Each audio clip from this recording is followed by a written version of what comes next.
Man, happy Monday to everyone out there. Great weekend. We hope you had a very, very fantastic weekend. Let me tell you something, man. I sat and watched basketball, college and pro, all day Saturday. It was the perfect prelude to championship Sunday. And then we get to come here on Monday and talk to Notre Dame fans and LL Nation, man. It's the Onora boys. We're back in the building. Lucky Lefty podcast brought to you by Onora Whiskey, OnoraWhiskey.com. It is that premium American whiskey, OnoraWhiskey.com. And if you're going to drink, by all means, make sure that you drink. Responsibly. You got to drink responsibly. So, for left, because, look, that's my boy, okay? So I always got his back. So I'm gonna honor him today by doing things a little different. That's what I do. I stick up for my boy. So we're gonna do things a little different. You know what time it is.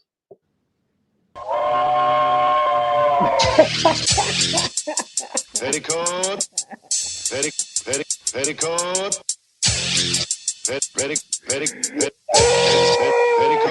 junction. It's time to get petty Oh, we did a good job executing. Are you upset with something? and fire up the Petticoat Junction train. I just don't like you. You don't? No. What is today's petty history? Petty Junction.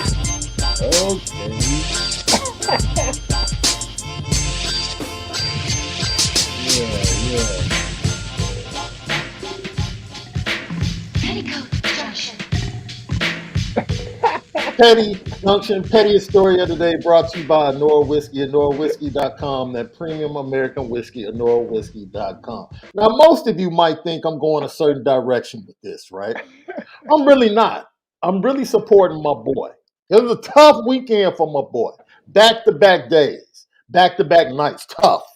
So I'm throwing every umpire, referee, and every major sport on the petty train. This has gotten ridiculous, dude. From the Lakers-Celtics game, the end of that game in regulation, the non-foul call, the third and 9 multiple times against the Bengals, the play calls, the calls, the fourth down completion that wasn't a completion that gave the first touchdown to the the booth, everybody involved. It's absolutely ridiculous, dude. It's beyond ridiculous. And I don't understand. This is what I don't understand. How do you not reverse the LeBron call? If there's ever a call, Yeah, how do you reverse and it? you know me, I'm Team Jordan. You know I'm Team Jordan. Yeah. I'm watching the game and I'm like, bro, just review it. Just review it. They ain't Just even review it, man. Just review it. Patrick Beverly, I got to put you on the petty train, bro. I have to. I got to. We had to do this at the beginning of the show today. It was just too many people. Patrick Beverly, look, man, relax, bro. That's when when you got your people, and sometimes we can't pick our family, bro. And sometimes we have people in our family like you don't want to bring around certain people. I was ashamed that he was from Chicago at that moment. Like, bro, what are you doing? Yeah. What are you doing? What are you doing? I'm going to get to the game momentarily, but this officiating has to improve, man. It has to improve. It's really getting too obvious.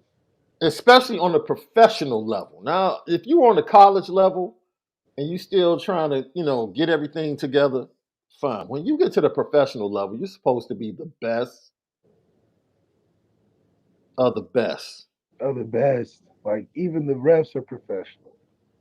Now, I'm not even tripping on the third and 9 thing. I think they showed the video of the umpire trying to run in from deep down the field. I don't know if his whistle was broke or whatever. But once he runs in, stop the play in the middle of the play. The rest of it, they just stood there. They just stood there. Someone could have been injured on that play. Pat could have twisted his ankle again. Anything could have happened. Like, if you see your man running in the field, everybody should be blowing their whistle and waving their hands. That's right. Like, whoa. Come on, man. I mean, it's been a lot of.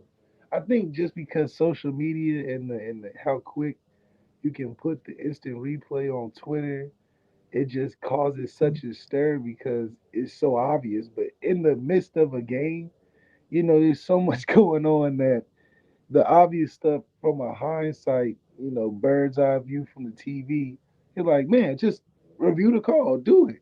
But when you in the game, it's like, oh, you got people arguing. There's so many, it's a tough perspective on both sides. But still, some of the blatant missed calls and no calls and even the players. I mean, James Harden running on the court. Man, Like, what is that? yo, it's gotten to the point where it's just flat out ridiculous. Just flat out ridiculous, man. Like people are right in the chat. Joe Burrow did get hit by Frank Clark. He He, did. he purposely bumped him. He just bumped Purposely. him. Probably said something to him, fine. But then, big play on the pass to Valdez Scantling, and they called taunting on the offense. Like, what are we doing? What are we doing? What are Like, we come doing? on, these are grown men, dude. Because a dude runs by doing this, you want to call time? Man, look, stop trying to be part of the game. You should be invisible Yeah, they try to until you like need it. have their moments in the game. Dang. It's ridiculous, yo. It's absolutely ridiculous. They investigating the one ref that refs the Celtics games. He's 26-2 with the Celtics winning. Oh, we got another one of those on our hand, huh? Another one of those on our hand. Mhm. 26-2 as a ref for the Celtics, really? Man, look, all I know is that some of the stuff we saw yesterday was downright despicable. This weekend was downright despicable. And just about every game. Just about in every game. So Every I'm gonna game. throw here's Pat Mahomes Sr. He's going on the petty train too, dog. Your own, I see. Yeah, I'm smoking the Joe Burrow. You smoking on the Joe I'm Burrow. smoking on Joe Burrow. How's it feel to be headed back to Super Bowl? It feels great, my baby boy did what he always do. He gonna show up and show out, and I'm just glad he did it. Smoke on that Joe Burrow. Joe Burrow. That Joe Burrow. He living in everybody's head. Hey. He ain't got mentioned 57 times after the game. And Joe Cool gonna be like, okay, y'all talking about me so much because y'all was lucky. Why y'all Pat Mahomes coming there? This is not Burrowhead. We know where you at. Like what? Why you thinking so hard about that? So I didn't pull the video. This is why we have to do this first, because there's a long list. There's a long list from this weekend. Jermaine Pratt, linebacker for the Bengals. That was me. My man. I am Jermaine Pratt. You are that. I know. Why That's you why I'm. You are that petty. You are that petty. I know. You are that petty as a teammate. I could definitely see you doing that. Like, fam, what the hell are you touching for? Look, Yeah, like I understand it is what it is, bro. But as the leader on the defense at that point, I understand the emotions. You should be the main one tapping him on his head. Like, you are a no. professional. You know when you football say player. that? No. Listen to me. You know when you say that, bro? The next get together at somebody's crib and y'all just, drinking beers. That's when you say, man, what the hell was you thinking? That's when you bring it up. At that I said moment. it both times. Because then it's like, in retrospect, what the hell were you thinking? Ain't no retrospect. Did LeBron retrospect J.R. Smith? He said, "What are you doing?" Yeah, that's true. That's true. LeBron is on the petty train as well. Because come on, fam, you on the ground like you an He R&B is the singer. most Like dramatic king oh my ever. God. Like you in a Shakespearean play. Man, get your big goofy tail up off the floor, Hey, man. listen. That's what real passion from Ohio look like.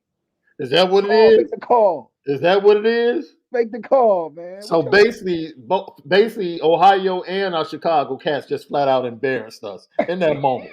Both of them. Just like, what are y'all doing? What? Stand up for the deal. Yeah, stand up. You on your knees. It's like it's this game 7, man. Oh my You what 13th in the West? Yes. Yes. Yes. Yes, man. Come on, man. You It ain't 13th in the even close West to the playoffs. complaining about 2 games in the last 2 weeks. Like, really? Come on, man. Now, I will say this. I have a positive petty. Sometimes we have positive petty here on the petty train. B.J. Hill, teammate of Joseph Asai for the Cincinnati Bengals, was absolutely petty towards the media in the locker room, and I loved every minute of it. Yeah. Come on, he played his butt off the whole game. That's a different question. Overall, I mean, what it looked like guys were coming up to you on the sideline as you went through that. I mean, what was it like having guys come up and kind of go? Like I said, it was great knowing that I had the support of my teammates, and I gotta, like Sam was saying, I gotta learn from experience, and I gotta know not to get close to that quarterback when he's close to that sideline. If there's anything that could possibly cause a penalty in a dire situation like that, I gotta do better. Things are happening so fast there. Obviously, did you have any idea you were at that sideline there? I mean, obviously you're in full chase, and you know. Yeah, I was just in full chase mode, and I was trying to push him to maybe get him going backwards because I knew he was going for that sideline. I was trying to make him go backwards, get that clock running, but I didn't know.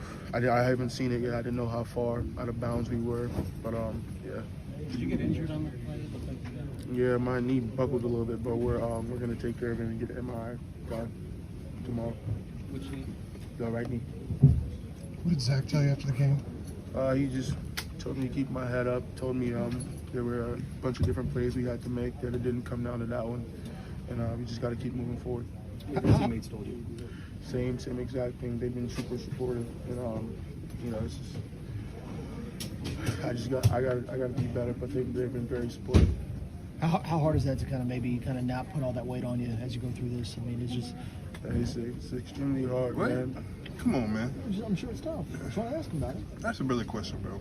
Come on. Does the support you're getting, is that a sign of kind of the culture that feeds this team? For sure, absolutely. We're one big family. It's not fake, when the going gets tough, we don't start pointing fingers. We lift each other up, and I'm just happy I got these group of guys around me supporting me right now because it's hard. Oh, you on mute. That's the type of OG you need in the locker room. Like that's an OG. That's somebody that's like, look, man, stop asking this dude the same question 10 different ways. Yeah. Like the dude gave you a full statement on what he was thinking, what he did, what he has to change, how he has to get better. He's sorry. What else do you want from the kid? Now y'all want to pick and prod from 10 now you want to probe 10 different ways. Come on, just roll man. over. Just roll over and die. Because you messed up Joe Cool's opportunity to be 4-0. That's all. Man, the dude already got ripped by his teammate walking into the locker room. He feels about this small. He was crying on the field. He's been crying for the last 10 to 15 minutes. Yeah. And you're standing here asking this dude dumb questions. How hard is it going to be? What do you mean? He's crying. He's showing you how hard it is. Literally right there in front of your face. That's right. I tell you, dude, I come from the media, but I tell you, man, sometimes the media infuriates me sometimes, bro. Yeah. Right? They're not always the good guys. Yeah, because I'll tell you this. I will never lack empathy for the moment when it comes to athletes. Never. Never. I will never lack empathy. You know the one question nobody asked them? What? What did you see as the play developed? Mm. Because you're on the other side of the field. Tell me how the play developed in your head. Because I saw what happened. That's right. Tell me what you were thinking leading up to that. Like, were you in drop coverage? What were you guys trying to do on that play? Yeah, exactly. I think we've lost in journalism asking the right question at the right time. You know And why? Because we want the viral quote. We want the viral question. I think that just takes away from the in moment reactions of post game. Like we used to have the great quotes in post game history, all the things we used to be accustomed to and having real sayings for that lasted. It wasn't just a trendy thing to do. And it's a shame because I think you lose. It makes it about something else, and it makes it look like you wasn't paying attention to the game. And I think it sucks that way because uh, it's a lot of really good stuff you can get right after a win, and you got to hit the sweet questions to really bring that out. I think some reporters did some good jobs bringing that out, the Burrow head thing. But it's a shame for sure. I think everybody outside of the white lines or the court got to step their professional game up. Commentators, Tony Romo getting too comfortable, think he in the locker room, Mm-hmm. about to say the N word, That was national crazy, right? television. That clip was bananas, right? Man, Tony. Man, Tony. You almost lost your career But like, life but like, what? What could in he? a What moment. was he trying to say? Man. Three what? Three what? What were they doing? What were you gonna say? Right. It's like, okay, we know the first letter of the word. What other word were you What trying was to you put gonna in there that what was went you with gonna add what you were after trying to say? Like, what? Like, where are you going, bro? Man, were you trying to say NFL or Yeah, where were you going with? Even if it was, what were you gonna say after that? Three what? bro?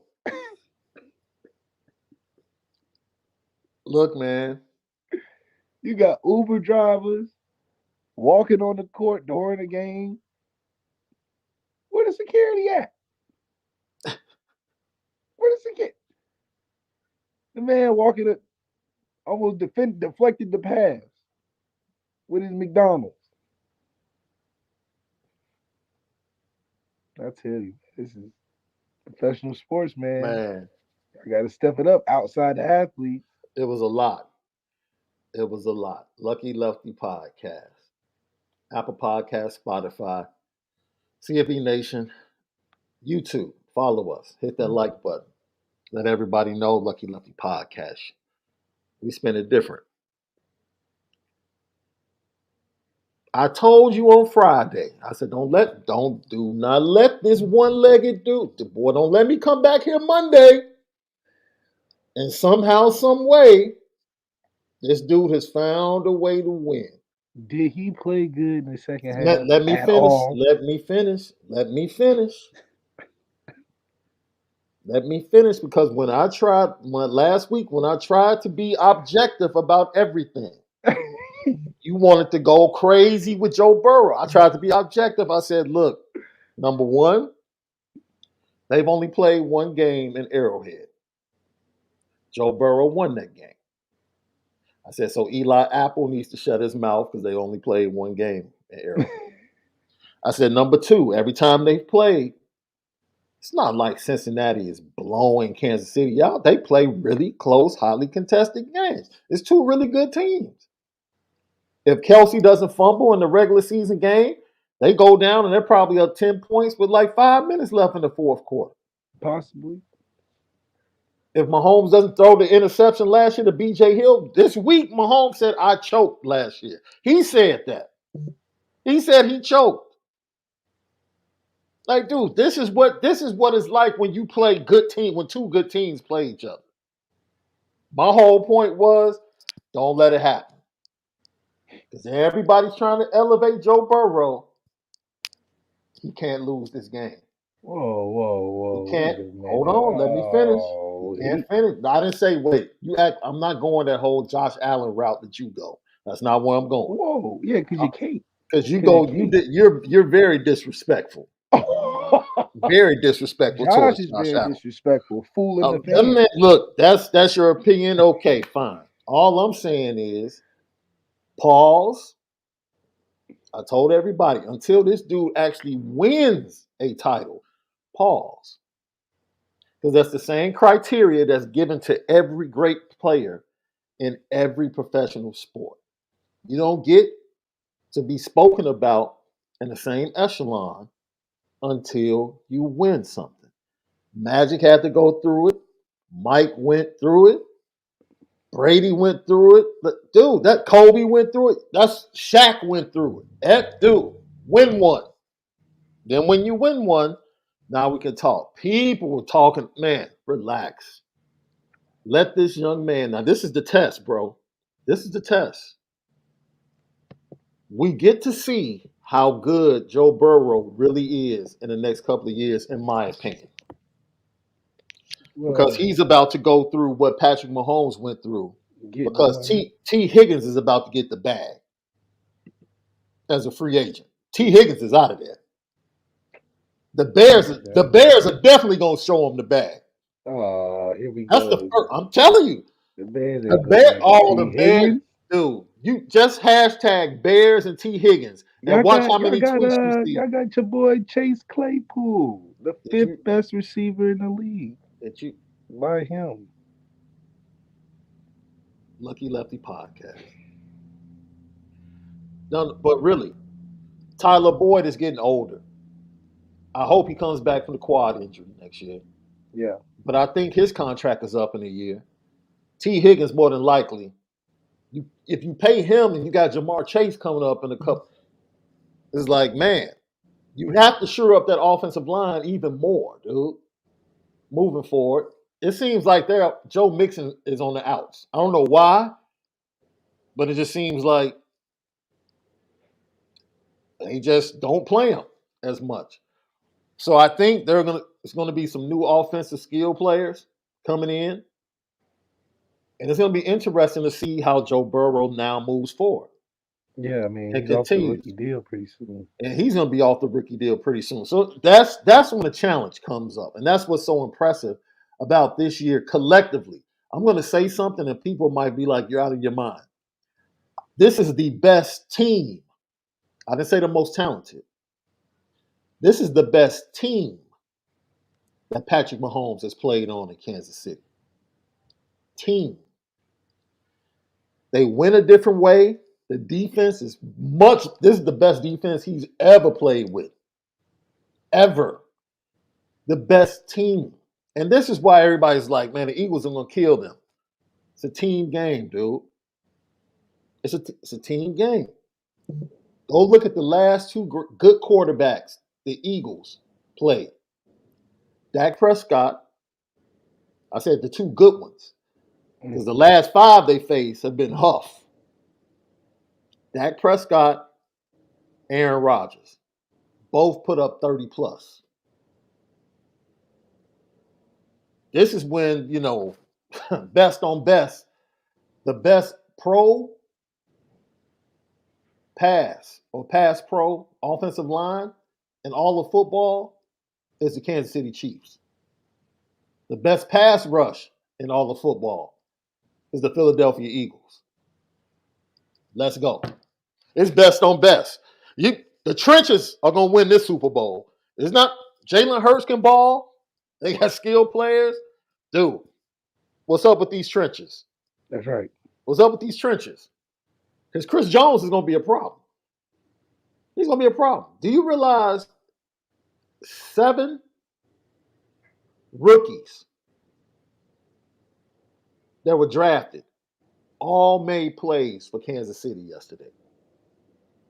That's true. Sky Moore. 7 of them. That's bananas. What does it go back to, though? To relate it to Georgia.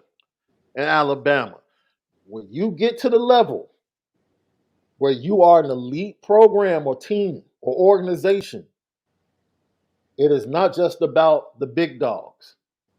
You are able to bring in guys and immediately allow them to make an impact.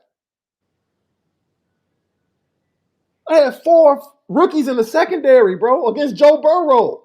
If I had told you they were going to play 4 rookies in the secondary against Joe Burrow, what would you have said before the game? Be a good game for Joe Burrow. It's a wrap, right? Like, oh, it's a wrap.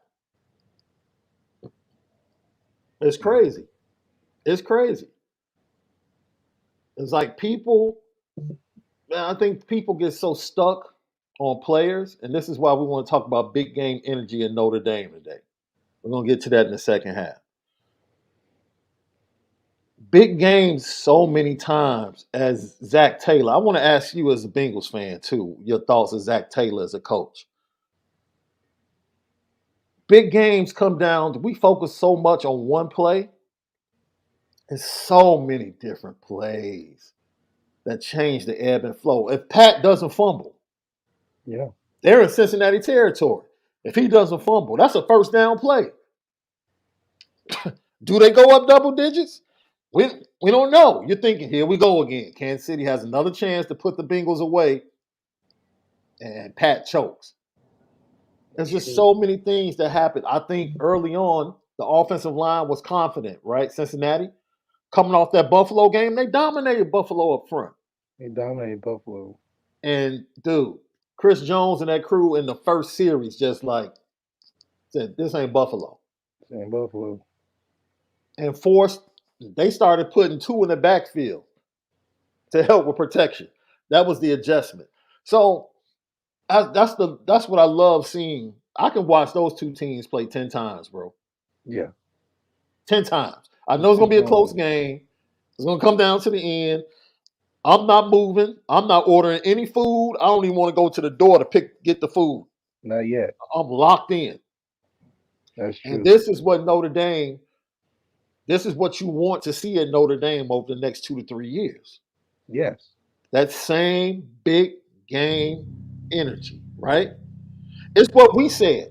We knew Notre Dame was going to be in the game against Ohio State. That's right. All that stuff about blowing them out? No. Notre Dame's going to be in the game this year against Ohio State. They're not walking in and pushing Notre Dame around. Can Notre Dame, as a team, Kansas City won that game yesterday as a team. I know Pat threw for 300. They won that game as a team. Rookies made impact plays. Your best defensive player made impact plays. Hey, Pacheco just running through people. That's another rookie making impact plays on the offensive side of the ball. Patrick Mahomes playing out of his mind on one leg. It's a team win, and that's the type of energy Notre Dame is going to need. We fall in love with Sam Hartman, but in order to get the job done, the totality of the 2023 Notre Dame team is going to have to come together. They're going to have to be a great team. It's just not about Sam Hartman and his offense. It's not. Sam Hartman and this offense is a culmination of having all the right pieces and Sam Hartman being the last piece to the puzzle and what we've been working on for 10 plus years at this point. So Sam Hartman is only highlighted because we know we are secure at a lot of other places that with one more, needle on the haystack, we know we can break through. If we weren't in those same positions where we didn't feel like we had a receiver room that had the talent, a linebacker core that was young but could be very impactful, then we would say Sam Hartman wouldn't even be the main thing we would have needed that we felt like could take us to a championship. We're just asking for 2 games from a guy that can take on that challenge. It's a tough challenge, but we know we can get there with the team that we've been building, especially under Marcus Freeman. Look, that's one of the things that stood out because you can go to the other game and you can see as much as people thought San Francisco was the hottest team, the best team going in the playoffs, they were fragile. Because they were one injury away from it all being done.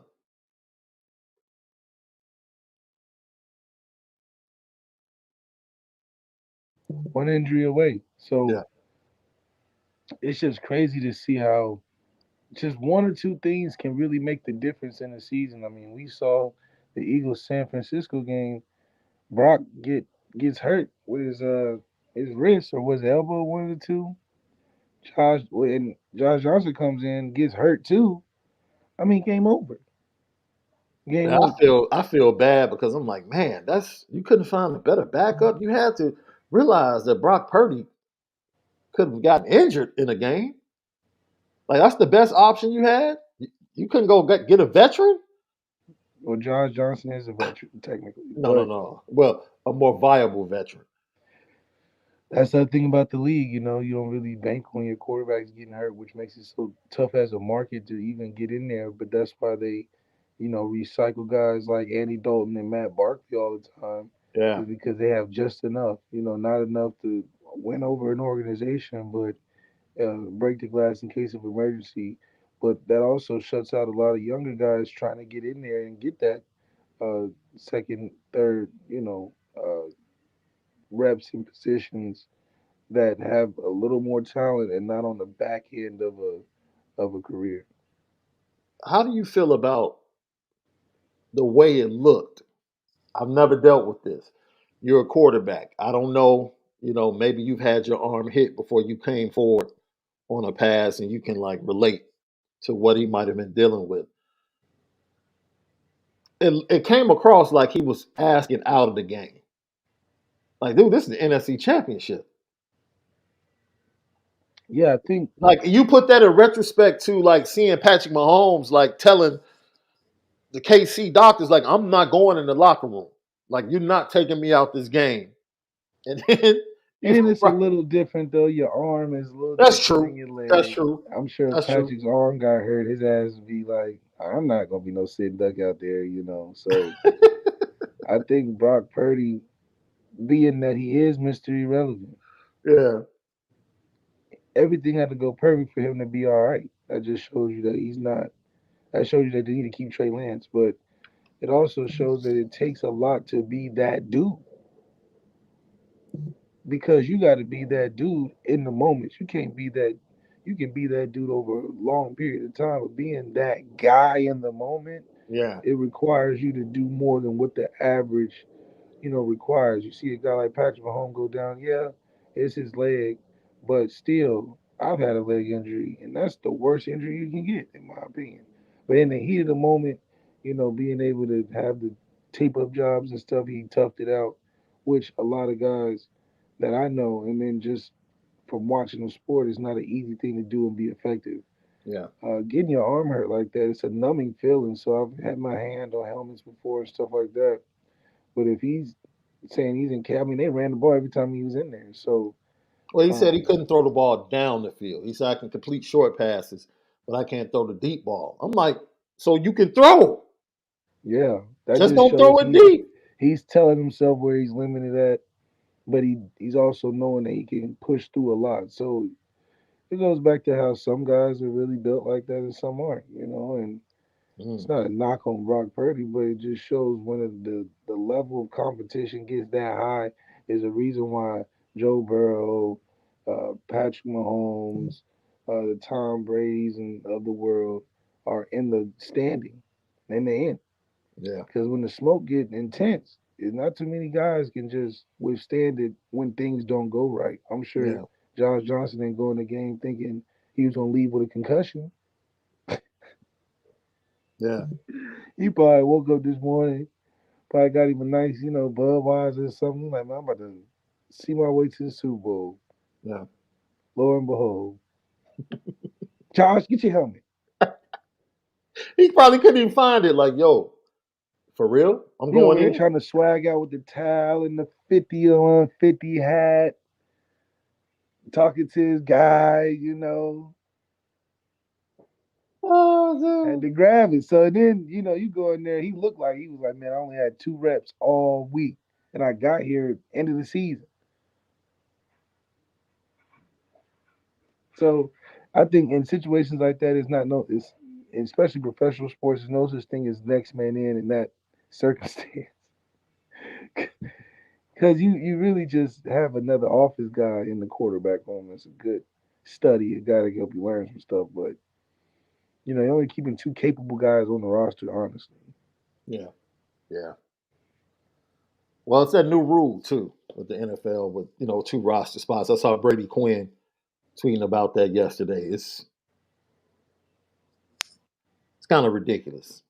Lucky Lefty Podcast, Apple Podcast, Spotify, CFB Nation in conjunction with Irish Breakdown. All of our great content. Leave 5 stars. Leave your comments. We greatly appreciate it. It's the Lucky Lefty Podcast. We spin it different. So this weekend, James Laurinaitis returns to Ohio State. He leaves Notre Dame and returns to Ohio State pretty much in the same position, GA coach. This is my issue with it, bro.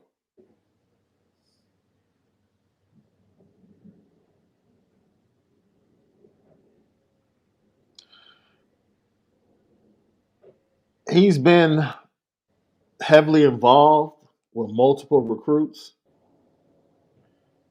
And one of the recruits was a linebacker that was highly rated. And as soon as the news broke, that recruit just happened to be visiting and committed on his visit this weekend after the Laurinaitis news broke. Now, was it a calculated move by Ryan Day, who's trying to harm Notre Dame?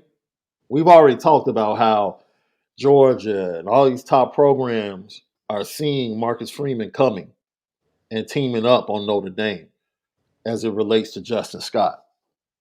Was it a calculated move by Ryan Day, who didn't have a spot for James Laurinaitis? Didn't have a spot. He was on sports radio in the afternoon in Columbus. This dude is a Buckeye legend. Couldn't even get a spot. Goes to Notre Dame, becomes one of the best recruiters, especially at the linebacker position. And all of a sudden, Ohio State has a spot.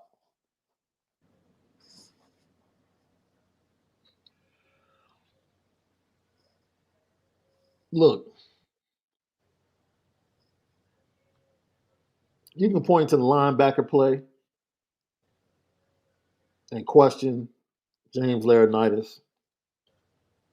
Or Benedict Arnold. Yeah, that's what you want to call him. That's fine.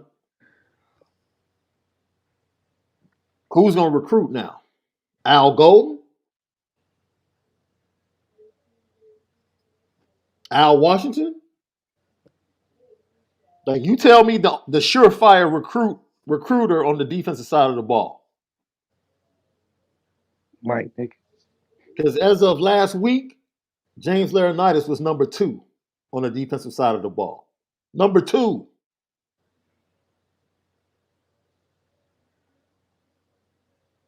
So now we put even more pressure on Marcus Freeman. Oh, you got to go get this guy. Heck, Marcus Freeman had to already go up to Chicago and get Justin Scott. Yeah. I told you over a year ago he was a heavy Notre Dame lean. Should have been done. Should have been done. Marcus Freeman should have been the closer in that deal. I'm coming in to close the deal. He in there warming him up. So people fall on both sides of the coin with this James Laurinaitis thing. Oh, we're better without him. Okay. All I know is the news was announced and the Darius Hayes committed to Florida, literally, the next day. See, because it's not about what we say, it's about what the kids say. And the name that we hear from the kids in the 24 class was James Laurinaitis. Sammy Brown, that went to Clemson this weekend for the 6th time, we talked to him. The name we hear, James Laurinaitis, Marcus Freeman. So you can talk, man, you can feel the way you want to feel. about James Laurinaitis. I know one thing: he was the second best recruiter on the defensive side of the ball. Mm.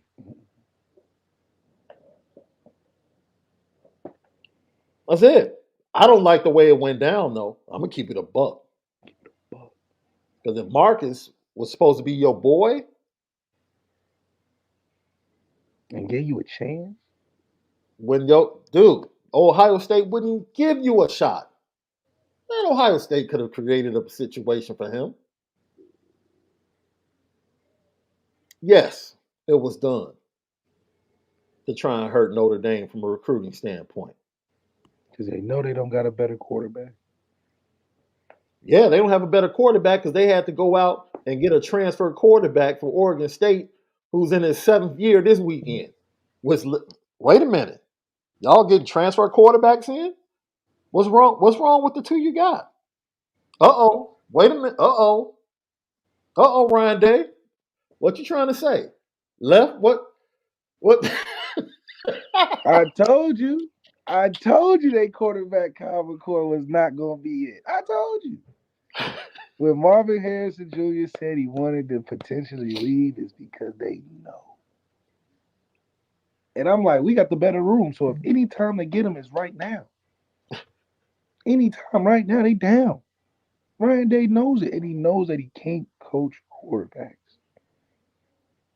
Because if you could, you would trust Kyle McCoy. He been there long enough. Your coaching should have, the fruit from CJ and all the knowledge that he gave and you gave him should have fell on Kyle. He should be ready to go. Right. Even though he's not as talented as these generational first round 50 touchdown throwing Heisman finishing finalists quarterbacks that you're getting. Yeah. Now you got a pretty decent guy. But you just can't coach him. That's why we gotta wear. But then they countered by saying, okay, y'all can win the quarterback matchup, but we just gonna take your defense at heart. We just gonna pull it out. It's about chess, not checkers. So for us, they took a shot at our recruiting. They already teaming up against us, against our other recruits. I'm not talking about the Coastal Carolinas or, the Tulsas of the world or Oklahoma even. These are the Giants. Kirby, Saban, Ryan Day. Stop this, man. It's all over the country. So now it's just a little more pressure. They just attacking the king of the castle right now because they know what's coming. We 10 scholarships old. We recruited so hard. We got 10 more than we supposed to. We got 10 extra guys in the middle of the locker room because it ain't enough lockers.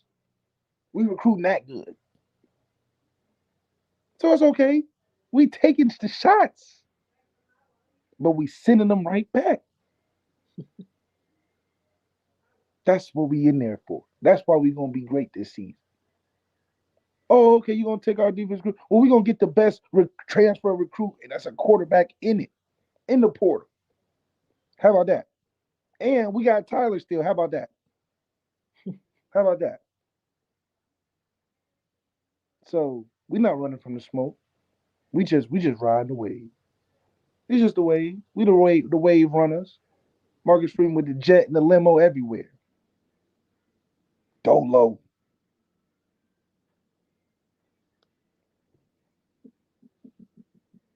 Boy, I tell you, you keep us viral on all the Ohio State boards, man.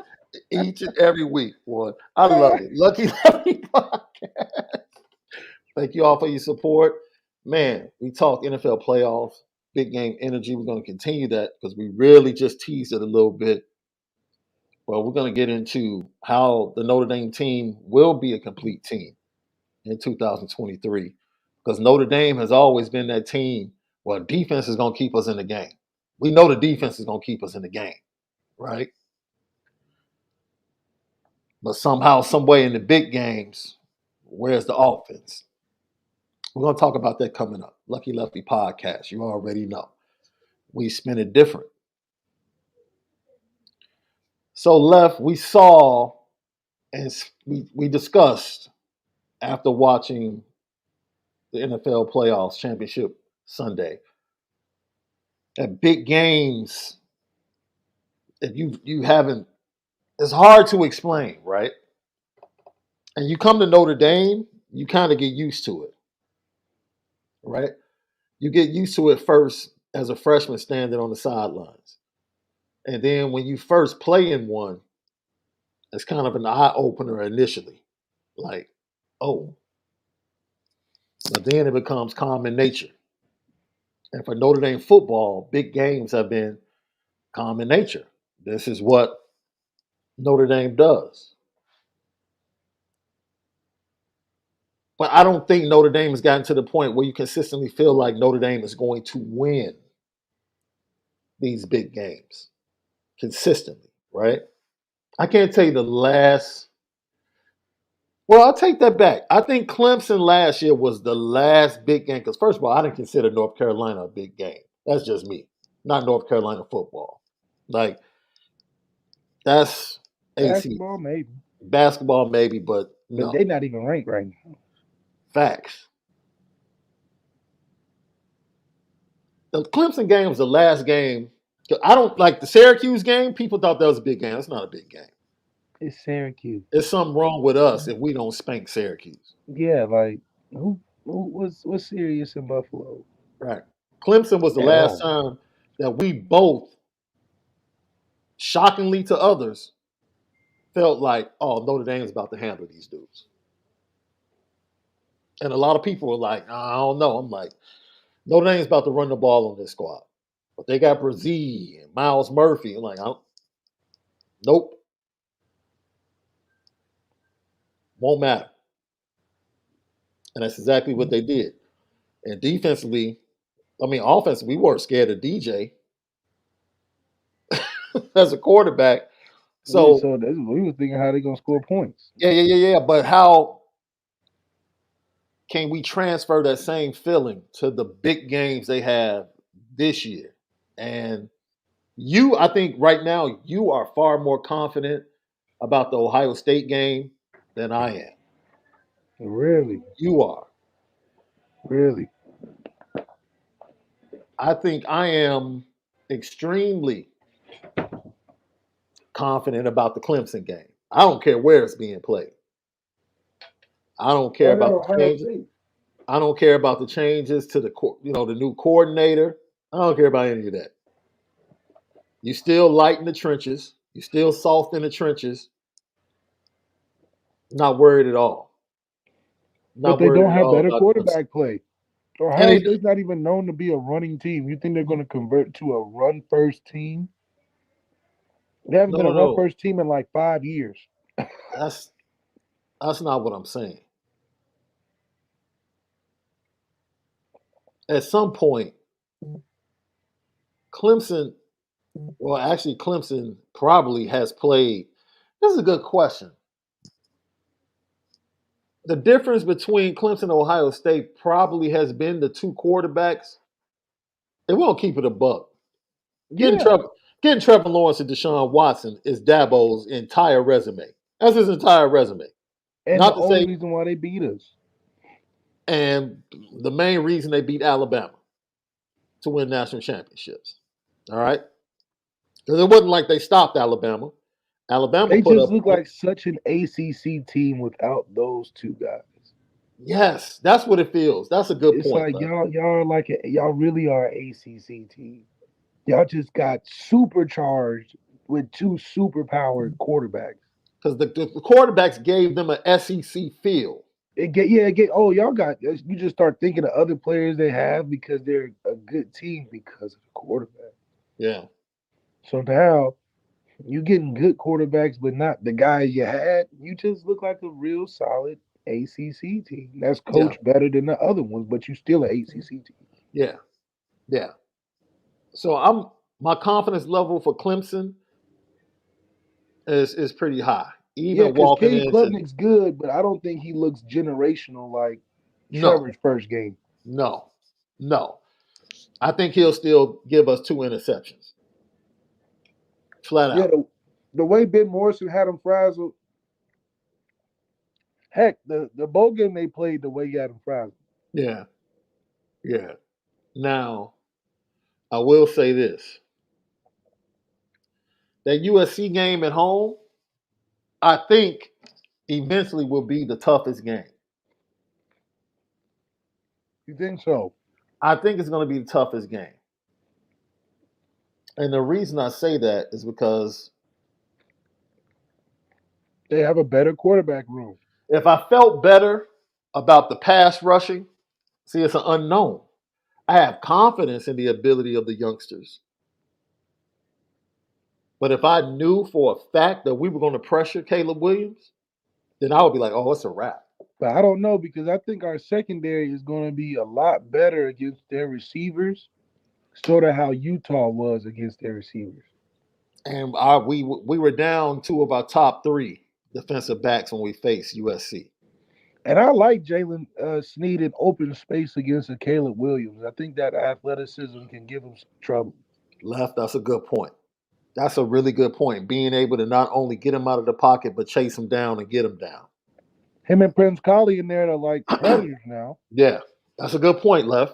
That's a really good point. That's a really good point. LL question of the day. From 1 to 3, give us your confidence level, right? Most confident, next one, and then least confident when it comes to Notre Dame and the big games. That is Ohio State, USC, and Clemson next year. I Put think it in we the had to chat rank for us. them. Can we rank them? Yeah, go ahead. What's yours? Go ahead and rank them, Left. I think if we had to rank them, USC would be our toughest Okay. because Caleb is going to be a top draft pick quarterback. I think Clemson would be our second toughest Because it's on the road? on the road, but also I think they have a better coach than Ohio State. Okay. And here's the drum roll. Go ahead and make Ohio State fans upset and make us viral once again, Left, on that message boards. Go right ahead. Ohio State would be number 3 Mm-hmm. because Ohio State without a generational quarterback is just another Big Ten team. They may lose to Wisconsin. Left. They may lose to Wisconsin. Luke Fickle with a top program. Left. I'm just saying I wouldn't be Level. surprised because we know one thing: Ohio State's run defense isn't going to get much better. The only thing they can bank on for Ohio State's run defense to get better is if those players stay for 4 years. But from a structural standpoint, how does that survive in the Big Ten with Michigan just running the football? Ain't no way. Ain't no way. So I think that because Ohio State and Travion Henderson didn't prove anything to me when they played us, I think we'll be more athletic to be able to make tackles in the open field, which I think would help support. You know, we talked a lot about are we going to give up more than 100 yards rushing with the defensive line that we have? Mm-hmm. And I believe that we'll be better because we're more athletic in open space to tackle. I think our linebacker play will be more stout, which I think they would eliminate a lot of run after contact, which I think that's what we gave up a lot. And then with the balance of experience, I think our penalties will lower a little bit, and then we'll be able to be more effective. So Travion Henderson, to me, is more injury prone. So I think after a while, we'll be able to contain that. And then it's going to come down to can they pass their way to a win? I think our defense is good enough to where you got to pass and run the football against us. And are they good enough to consistently pass against us? I don't think so. Not playing at home. They're going to look at that Clemson game on film and be like, we got to play in the daytime because it gets scary in front of touchdown Jesus, you know. So basically, you have USC as the toughest, Easy. and you have Clemson on the road, second toughest, Mm-hmm. and then once again, just the out and out disrespect for Ryan Day and the Buckeyes. It's That's not over. disrespect. It's No, evaluating and it's, analyzing what they have in that room. no, I'm saying it's being viewed as disrespect by Buckeye fans. It's absolutely going to be viewed as They're disrespect. gonna be a rude awakening when you don't got superstar talent at that QB position. I mean, the Oregon State transfer might be that dude. Yeah, because he's 30 years old. He's the first coach player on the team, really a GA. And they like, you can print off some copies and then come help out the offense sometime. He 27 or something crazy. You know why? Now, this is the real deal, though. This might be in anticipation of the transfer out. Whoever loses this quarterback battle between Devin Brown and Kyle McCord more than likely transfers in the spring. We don't know what quarterback So they room go looks get like at Ohio Eglia State. to come in and more than likely be the backup. I mean, that's another way to look at it as well, because at this point, I think whomever loses that quarterback battle throughout the spring, more than likely is going to take their talents elsewhere, a la Joe Burrow when he lost out to Dwayne Haskins. Oh yeah. I mean, think about that. You're so good at the position, you gotta tell Joe Burrow he's got to transfer.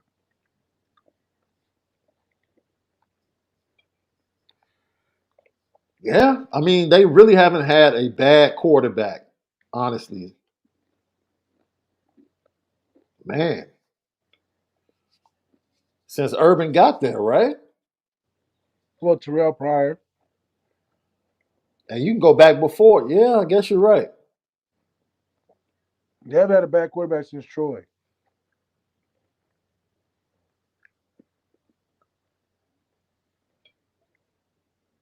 You're right. Well, they have one now. I mean, they have. I just don't. Or maybe they take it our method. Maybe they get a guy last minute, like from somewhere. But I think we have the best 1-2 quarterback room, debatably in the top In the, 10 in at the least. country, Yeah. mm, Because Alabama's room is talented, but nobody knows what they're going to do, any of them. USC's room is pretty talented, bro. SC's room behind Caleb Williams? I mean, Malachi being behind him, that's pretty talented. We don't know, even though Malachi is about 25.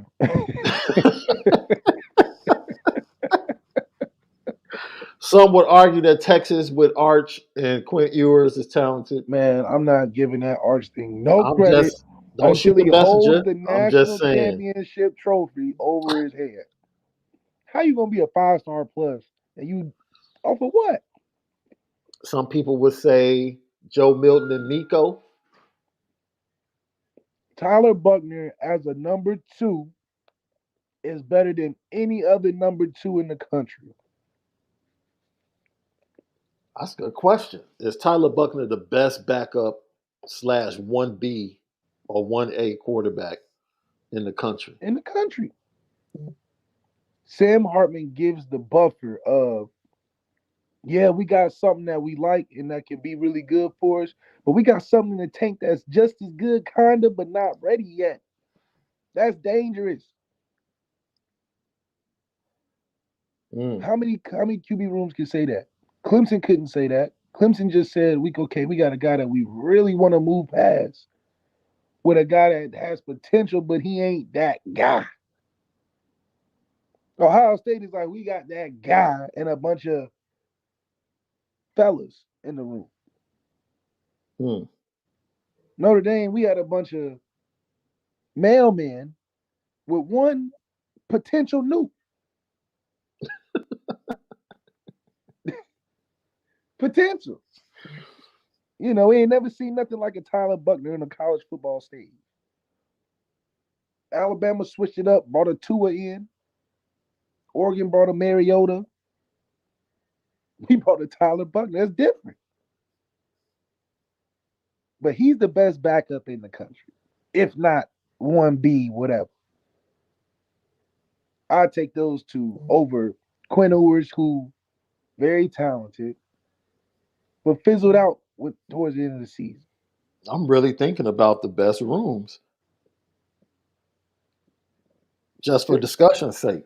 Because the teams that are, Georgia doesn't have a room. Their room is.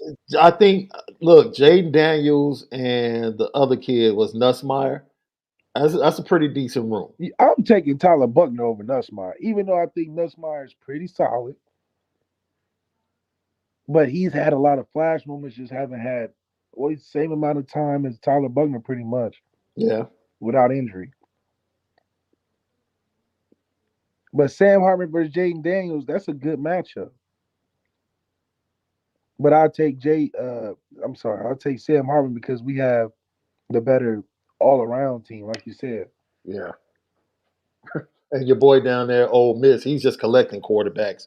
I guess he's just going to cumulatively. He got so many, they all going to be bad, because, what are you going to do with all of that? Right. Jackson Dart's dad came out like, no, we're not going anywhere. Oh. He said that? Oh, yeah. Yeah. Yeah. Said his son is going to win the competition pretty much. Oh. Same thing I said. All right. He is in competition with 3 quarterbacks. He is the incumbent.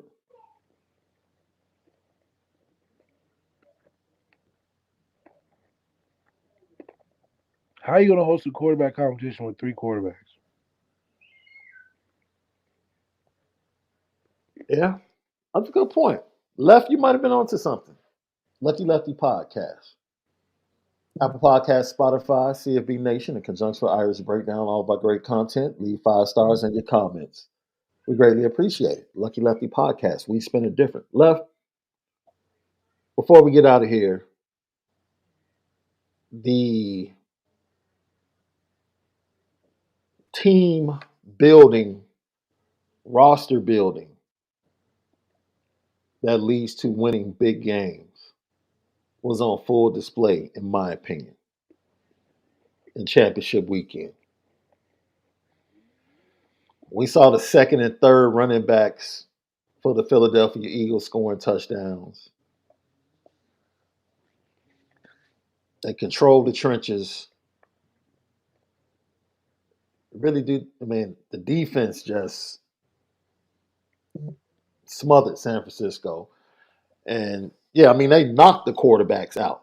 It wasn't like the quarterbacks had fluke injuries. They literally knocked the quarterbacks out of the game. And Dominic Sewell must be a really strong dude. And he's not even the best one. You got Brent Graham, Derek Bennett. Heck, Derek Barnett tore up his knee early in the year. He's not even playing. That's true. They traded for Quinn from the Bears. He's second string. Josh Sweat went crazy. He got hurt. So man, that could be a key injury. That Josh Sweat going into the Super Bowl if he doesn't come back. That could be key. But we want to talk about and just bring this together. That the 2023 Notre Dame team has national championship aspirations. And I think the announcement of Sam Hartman transferring in brought that vibe to the fan base. But truly, it takes the best teams to win national championships or Super Bowls. I think that was on full display with Georgia. Georgia was able to overcome their deficiencies against Ohio State because they were the better team. Yes. They were just flat out the better team on that day. And when you get in big games and tough situations, more than likely, the better team is the one that has more answers and more solutions to the questions that the big games bring forth. Can this Notre Dame team have the multiple answers in these big games? Can they answer with Sam Hartman one game? Can they answer with the wide receivers another game? We saw Valdez Scantling. When all the wide receivers dropped off, he stepped up, had a huge game. Travis Kelce's back is hurt. He steps up and has a huge game, right? Can someone in the wide receiver core do that against Ohio State? Do that against USC? That's what's needed. That's the big game energy that's needed at Notre Dame. We can talk about all of these freshmen. All of these freshmen. Somebody needs to step up and make an impact in 2023. Yeah, as a collective, we definitely have to. I think we have enough talent in every room, including the quarterback room, to get it done as a unit. We just need a couple star players to flash on the scene in moments. And then I think we'll be in a good position now. Just because we have a great quarterback room that's debatably top in the country, that doesn't make us have the best quarterback, which I think still makes a difference when it comes down to winning the biggest of big games. But having the best quarterback room, I know that if we somehow lack in one area, having a quarterback more capable or just as capable, you won't miss a beat. You can still be effective late in the season, when things get hairy. Yeah. And you win games by having multiple answers. Yeah. That's it. I don't care how 49ers didn't great. have multiple answers. No. And I'll say this. As great, this is why I think the respect level for Joe Burrow is going to go up in the next couple of years.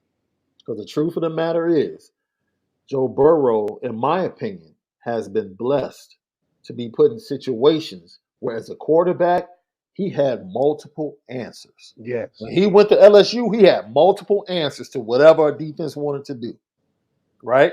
Same thing in the pros, multiple answers to whatever a defense wants to do. If he indeed does lose T. Higgins, and it's just Jamar Chase being double teamed with an aging Tyler Boyd, what's the next answer? And Joe Mixon is pretty much just faded away in the offense. What's the answer? What do they do? That's going to be interesting. If he's the quarterback I think he is, it really won't matter. He'll figure it out and find a way. But somebody has to step forward for Notre Dame. Like, we can sit here and talk about Sam Hartman. We can sit here and talk about the offensive line. Somebody in that wide receiver core is going to have to step up. You need some big games because you don't have a Michael Mayer in that tight end room, which, in my opinion, especially with Sam Hartman coming in, is a great thing. Yeah. Spread the ball around. Somebody has to step up. Somebody. And that's that big game energy. It's complimentary football. It wasn't just, dude, you had two dominant performances on both sides of the ball. That's how you win big games, Left. Yeah. Chris T. Jones, Patrick Mahomes. Dominate. Your two best players went out there and dominated. That's how you win big games. That's how you win it. And I think it stands the test of time. The cream's going to rise to the top. And for those two guys to be the main players or main characters in that great battle of two good teams that were pitted against each other, yeah, it's only right that you got the $500 billion man and one of the greatest of tight ends of all time, if not the best, be the two best showing out on a game like that. Man, your boy Ryan Loftus said Joe Burrow is another Dan Marino. I mean, he doesn't even have 10 years under his belt, so he's got some time. The young man has my respect. He has my respect. And I just think, you know how I am. I don't like for people to put undue pressure on athletes. Just let them play. Stop trying to put them here and there before they've accomplished things. Just let them play. He's a great player. Let him play. Let him win one. Let him do his thing. And then let him try to win two. Like, as great as Patrick Mahomes played yesterday, if he loses to Jalen Hurts is the story. and Pat will still have one. You And think that's it. Jalen can grab him one? It's going to be a really good. This is my thing, bro. Kansas City has been in tough games all year. So I believe Kansas City wants to make it that type of game. See, Philly wants the fast break. Kansas City just wants to slow it down, make it a rumble, tumble, tough game. Get it to the fourth quarter. Our quarterback is better than yours. That's it. If we get into the fourth quarter, our dude is better than yours, right? Because Kansas City doesn't have that fast break, Tyreek Hill type offense anymore. That's not them. That's not them. This is the key. As much as they rush the passer, they're one of the worst rush defenses. Really?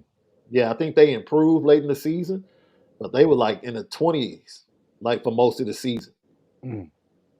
So that wide nine front, they can come after you, but if you get inside those splits and run the ball, you can give them some trouble and slow that pass rush down. So it's going to be interesting. It's definitely going to be interesting, bro.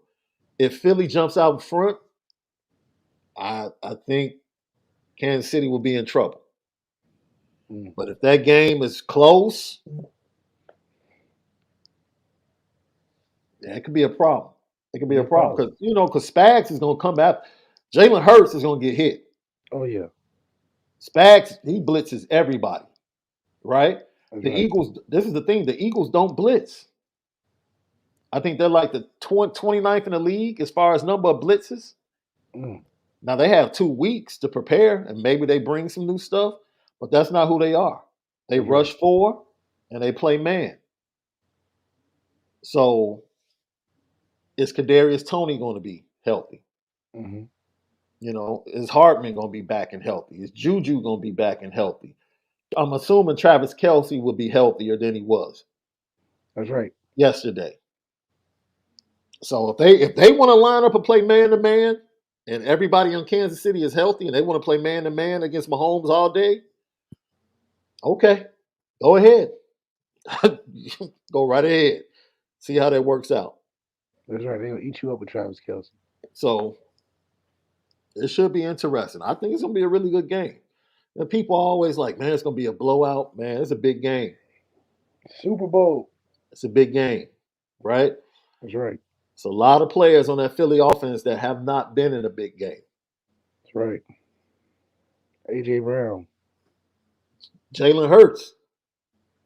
Now, he's going to realize there's a difference between a championship game and a Super Bowl. Super Bowl. Big difference. Big difference. Hey, we did the petty train earlier. So we're done. Special day, special show. We got some really good content coming up this week. Some really nice guests, man. We're looking forward to, once again, waking up talking with you guys. I think later on this week, for the first time, we hear from the transfers. They'll talk this week, and then the rest of the players and the coaches get to talk next week. So we'll finally get some feedback from their first 2 weeks with Matt Balis and how they're feeling about the program. I do know a lot of those guys went and saw Julio for the first time this weekend, got their fresh cuts. On the way out, we can say, I saw someone in the chat ask me if I had gone to Justin Scott's game Friday. I did not. I had a previous engagement, and I did not make it out. I think the next game I'll be at will be next Friday, if I'm not mistaken, because I think they're on the road tomorrow. They have a road game. That game was crazy Friday night. They lost by 1 point to Brother Rice, who's like a top 10 team in the state. So as I say again, like St. Ignatius and Justin Scott with Phoenix Gill, they're going to be tough. They're going to be a tough out in the state playoffs, a really tough out. He did not visit this weekend. He was scheduled to visit, and people have to understand the visit was connected to his announcement. He was visiting because he expected to make an announcement this coming Tuesday. Once the announcement went away, I mean, there really was no purpose. And it really would be a wasted visit, in my opinion, for Notre Dame to have, right? Because he's still taking other visits. So why have him visit now when he's going to take other visits? You want to be that last visit. Right. Let him take his visits. So, in my opinion, it was an open discussion about the visit. Tommy Reese was at his game along with Al Washington on Friday night. And from what I'm hearing, they weren't feeling too great about things earlier in the week when everything broke about him changing his announcement date. But after the ongoing discussions about changing the visit date and things, Notre Dame feels really, from what I'm hearing, Notre Dame feels really good about where they sit. Okay, here we And go. they should. And they should. And they should. They should. It's like, okay, go take your visits. Once again, this young man, in my opinion, is not leaving the Midwest. I know people worry about Alabama, Georgia. That's not his speed. That's not his speed. Not speed. Nah, that's not him. In my opinion, from just being around him, that's not his flow. So, we had a great show, man. Thank you for everyone. Oh, let me get to these super chats. After Jason Hewlett gave us 5 straight, so let's go through them. Did anyone know James Laurinaitis was dipping? Is a big L or yeah? We talked about that. I think no. Honestly, the way he was out recruiting, I think it took everyone by surprise, and I think honestly, it was something that Ohio State did recently. We talked about this as well, the new Ohio State quarterback transfer. That's Honestly, right. I think it's security because I think one of the quarterbacks will be transferring after the quarterback battle. Thank you for the super chat. Oh, question of the day. He said everybody in the big games are shark food. Better. Can we get free on the show? I mean, we're all for it. Yeah, let We me got just it, call man. him. Yeah, maybe Stop playing. maybe Malik has the bat phone Yeah, I'm gonna have to. info. Yeah, he would have to do that because going through the peoples. Who's he got an assistant yet? You got him an assistant? Yeah, I forget her name. Yeah, You know. I tried to connect my boy up here in Chicago that works for TV up here. He wanted to get an interview and